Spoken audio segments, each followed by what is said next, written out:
Yeah, well, I want to go back and forth with you on something I've been thinking about lately. Recently, someone in our church told me that a friend objected to them about the fact that we take communion every week. Hmm. And of course, the objection is, and we've actually received questions on the show about this, but the objection was, well, if you do it every week, doesn't it lose some of its meaning? It can become rote, repetitive, doing communion every week, it just doesn't make sense. Mm-hmm. I think that this is something that a lot of people are wondering about.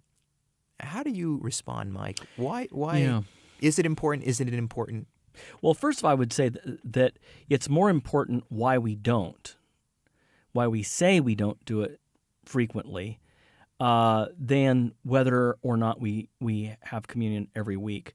Really, Paul says that the relationship that we have with Jesus Christ as part of his body is like the relationship of a wife to her husband. Yeah.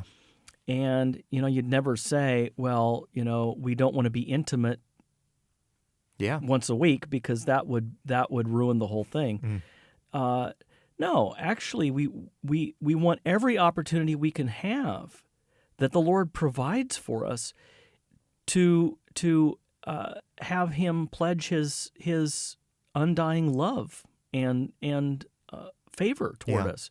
So I think it's a helpful analogy because you think about 1 Corinthians 10 and Paul talking about, when we partake of the bread and the wine, it's communion with the body and blood of Jesus Christ. Yeah. Why wouldn't you, So in other words, there is no problem with having it you can't have the Lord's Supper too frequently, any more than you can have the sermon, the preaching of the word too frequently.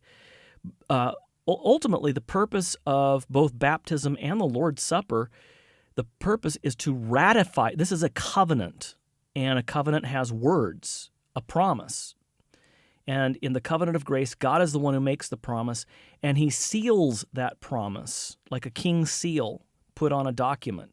He seals that promise with baptism and the Lord's Supper. So the Lord's Supper is, unlike baptism, repeated.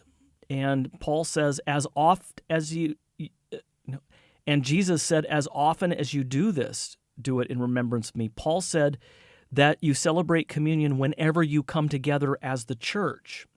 That's what he told the Corinthians. So it was assumed that this was a regular thing. Also in Acts 40.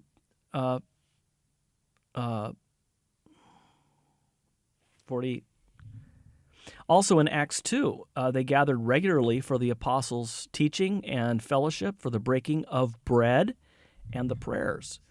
So the Lord's Supper was a regular part.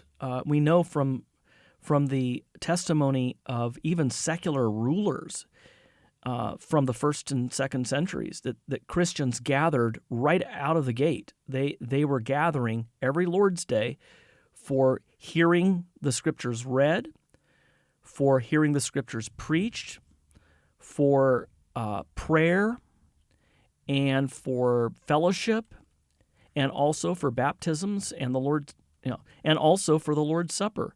So it was an integral part. I fear that today, Adriel, people don't take communion very seriously because they just think of it as kind of an object lesson. And of course, object lessons get old. It's like we did the object lesson last week, the same object lesson. Yeah. Well, it's not an object lesson. It is God himself in Christ, his Son, pledging by word, preaching, and deed, the Lord's Supper, that he is ours and we are his, and though we are faithless, he remains faithful, for he cannot break his oath.